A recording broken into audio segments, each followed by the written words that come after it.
श्री स्वामी समर्थ मित्रांनो, कशा आहात? स्वागत आहे तुमचं माझ्या अजून एका नवीन ब्लॉगमध्ये. तर स्वामी कृपेने तुमचा दिवस आनंदात जावो.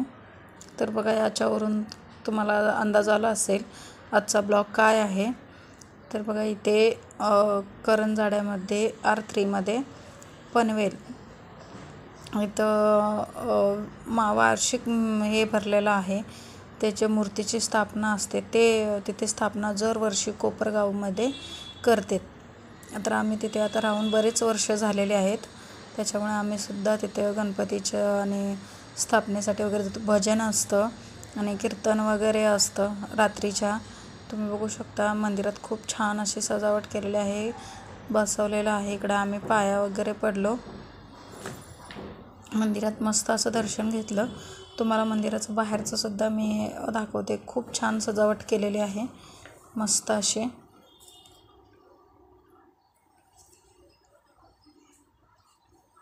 इकडे मंदिर मामाचं आहे. मंदिर खूप मोठं आहे. याच्या आधी तुम्ही माझ्या व्हिडिओमध्ये मंदिर बघितलं असेल, पण त्यावेळेस सप्ताह नव्हता. हरिनाम सप्ताह असं या कार्यक्रमाला बोलतात. मस्त असं.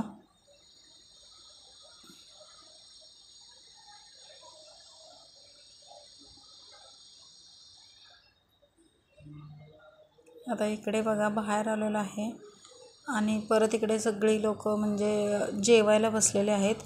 जेवण लवकर असतं आणि कीर्तन नंतर असतं. त्याच्यामुळे 7 ते 8:30 असं जेवणाचं टायमिंग असतं. दोन्ही टाईम जेवण आहे. या गावाचा नियमच आहे की आताच ती लोक 7 ते दरवर्षी असतं हे कार्यक्रम. 30 वर्ष ह्याला कंप्लीट झालेले आहेत. आम्ही सुद्धा जेवायला बसलेलो आहे. जेवण पण खूप छान होतं, मस्त होतं महाप्रसाद. आपण तीर्थच म्हणून. हे बघा, डाळ आणि भाजी, पापड आणि मिठाईमध्ये मैसूरपाक होतं, पाणी वगैरे. मस्त असं जेवण. तसे काहीच प्रॉब्लेम नाही आहे जेवायचं. नंतर इकडे मुलांना खेळण्यासाठी, एन्जॉय करण्यासाठी ट्रेन, पाळणे, घसरगुंडी असेल वगैरे सगळं होतं. ते मोठ्यांसाठी सुद्धा 1-2 होते. मोठी ट्रेन होती आणि डान्सिंग चढ होतं. तिकडे बघू शकता तुम्ही. पण आम्ही तिकडे गेलो नाही आहे. मुलांना फक्त थोडंसं बसवलं. हे बघा,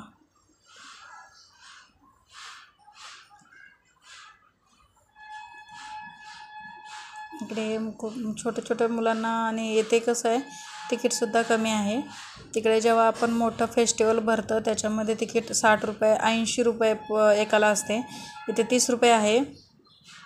कमी तिकीट आहे, म्हणजे समजा अर्धीच असं समजा. इकडे बघा, बाहेरून मंदिराची सजावट अशी मस्त केलेली आहे. आणि बाहेरून खूप छान मस्त स्वयंभू चिंतामणी मंदिराचं नाव आहे.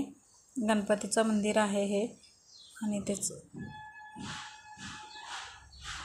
खूप छान असं मस्त आहे.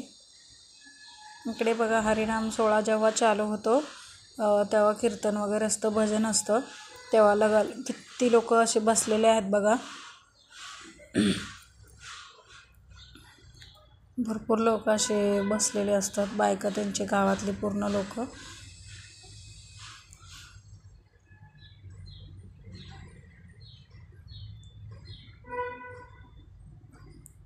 इकडे मुलांना एन्जॉय करण्यासाठी होतं.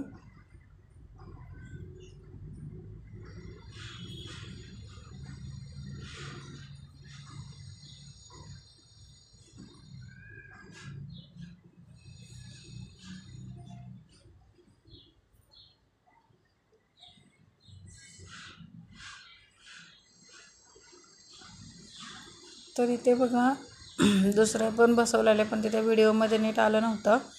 तर आता हे इथं घसरगुंडी खेळत आहे. तर तुम्ही हा ब्लॉग कमेंटमध्ये कसा वाटला सांगा. चॅनलवर नवीन असाल तर लाईक, शेअर, सबस्क्राईब करायला विसरू नका. भेटूया अशाच एका नवीन ब्लॉगमध्ये. तोपर्यंत बाय बाय.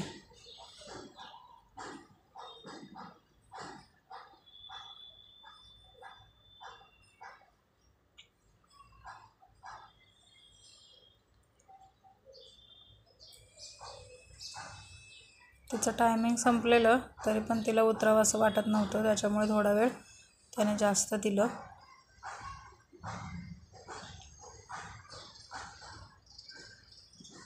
बाय.